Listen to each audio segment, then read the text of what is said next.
Sam Seder on the Majority Report. Ladies and gentlemen, let's go to the phones. You are calling from a 210 area code. Your name is? It's John from San Antonio. Good afternoon, Sam. Hello, John from San Antonio. What's on your mind today? Yeah, I admire Chris Hayes, but 10 minutes into his show last night, he made the following comment concerning the Pennsylvania 18th District special election. He says, when the race first pops on the map, no one thinks this is going to be particularly contested.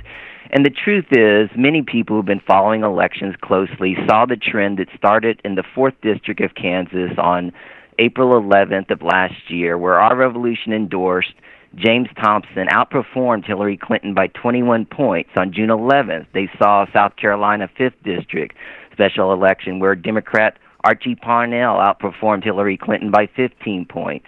After the Pennsylvania 18th race was announced, Doug Jones outperformed Hillary Clinton by 29 points. The Conor Lamb victory was mainly about a deeply red district rejecting Trump and Republicans. Yes, voter turnout was high on both sides for a special election. And the Democrats in the district were enthusiastic about Conor Lamb, but the main factor was dissatisfaction with Trump and the Republicans. And this will be the driving force in the special election for Arizona's 8th district on April 24th, where Trump beat Clinton by 21 points. Right now, Democrat Harold Tipamini is down by 14 points, but to Republican Debbie Lesko, which is a similar margin to the Saccone lead of 12 points when the first poll was conducted by Gravis that came out on January 6th. There's also a primary for the Ohio 12th district for a seat vacated by Republican Mike Tiberi. The primaries are on May 8th. Trump only won this district by 11 points, which is the second smallest margin out of all the federal special elections. 8 Democrats and 10 Republicans are running in this primary. The general election is held on August 7th. We saw the generic ballot tighten when the Koch brothers and other plutocrats threw hundreds of millions of dollars into promoting the tax scam. But those numbers have faded. The generic ballot is now rising, moving towards the Democrats. All right, well, John, 8.3 and 538. Let me ask you this, it sounds like you're correct. Chris Hayes was wrong, and I will tell him this. But let me ask you this. Here's the real question. Well, I have 2 questions for you, okay? And I want to get your assessment on both of them. One is, can we disaggregate how much is anti-Trump and how much is simply dissatisfaction with the Republicans, and or let me even do a subsidiary question to that. How much is it that they caught the car, essentially? Like, they have no agenda moving forward. They cut taxes. There's really nothing else for them to do because they don't really have any other agenda. That you can't get up there and say, we're going to cut Social Security, I promise you. That's not going to work. So that's question number 1. 2, and start with this one. What does what we're watching now say about, in retrospect, the Ossoff race in Georgia? Like, how badly did they run that campaign? Okay, as far as the first question, I think it's still mostly a negative Trump and Republicans, because if you look at the number one issue, it was health care. And so I think that activists for the ACA, I mean, obviously most people in this listening audience want Medicare for all, and that's what the goal should be. But I mean, the fact is, if the ACA was overturned, tens of millions of people would lose their health insurance, and so that was the number one issue.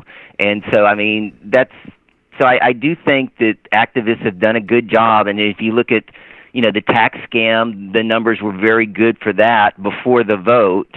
And so now it's a real problem that they're moving away from that, because the numbers were moving towards them. Now they're deciding to go to cultural issues again, and that's a loser because, Democrats, there are more Democrats than Republicans. And you saw this in then the Obama election presidential years. And in general, I mean, this is most people who follow politics know this. And so it's just a matter of when Democrats are motivated, they will win. And right now, their main motivation is to defeat Trump and defeat the Republicans. I wish I could say this is about, people, moving towards, I do think there's a lot of movement towards the left, and I think that's very good. But still, the main focus is against Trump and the Republicans. And as far as what was the second question again? So basically, what we're seeing is an inability to motivate Republican voters, and this dynamic is not too. This is dynamic. Yeah, I don't know if that's true. Well, I don't think that's true because we actually saw in like the Ossoff race. That's what you were referring to. Yeah. I mean, the numbers as far as turnout were actually good in the Ossoff race. They were for Republicans. They were good in Montana. Also, they were 7 points above the 2013 in Virginia.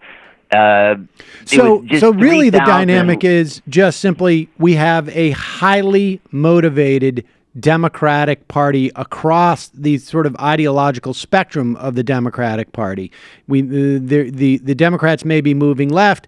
Some of them may be voting out of that sort of ideological drive, but the primary motivating factor is the intense dislike of Donald Trump, which is driving a wider spectrum of, it's basically getting people off the sidelines to vote against the Republican, but it doesn't necessarily we can't, let me put it this way, I guess we don't have the data to know whether or not the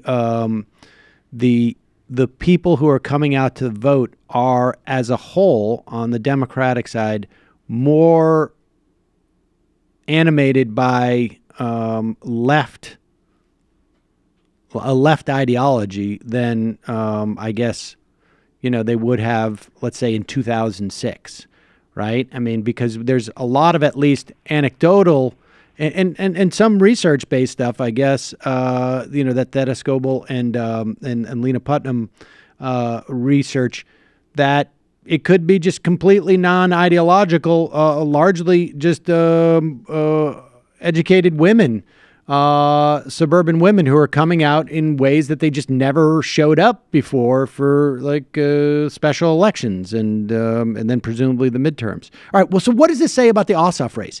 Did they just run a bad campaign? How did they not win in this environment? Well, I think things have actually gone more to Democrats. I mean, that was still, the generic ballot was still at around, 6 points towards the Democrats back then. And if you look at, I don't really like to look at all these state elections because mainly if you can easily win state elections just from turnout, just from enthusiasm, and that's what's happening. But even in the margins, if you compare 2017 state Senate races, state House races, compared to 2018, the margins are getting bigger. And if you look at the way that all the old school prognosticators, there are continually moving races in Democrats' directions. And so, I just feel that if that race would have been held 3 months later, Ossoff would have probably won. And fair enough. So, yeah, so I think that's so. Also, there's an election on Tuesday. In Illinois, and there's not going to be runoffs as far as I've read. And in the 3rd district, our Revolution endorsed Marie Newman is challenging conservative Dan Lipinski, who voted against the ACA. He's against the woman's right to choose. He did not support a path to citizenship for Dreamers. Bernie Sanders won this district by 8 points. PPP polling has Lipinski up by 2 points, 43 to 41, 15% undecided. In December, Newman had her up by 5. So this is a great chance to replace a horrible Democrat. This guy is one of the worst Democrats, with a Bernie Sanders supporter who has a great agenda. And I really encourage people to vote for Marie Newman on Tuesday. John, thanks for the call. And also, what?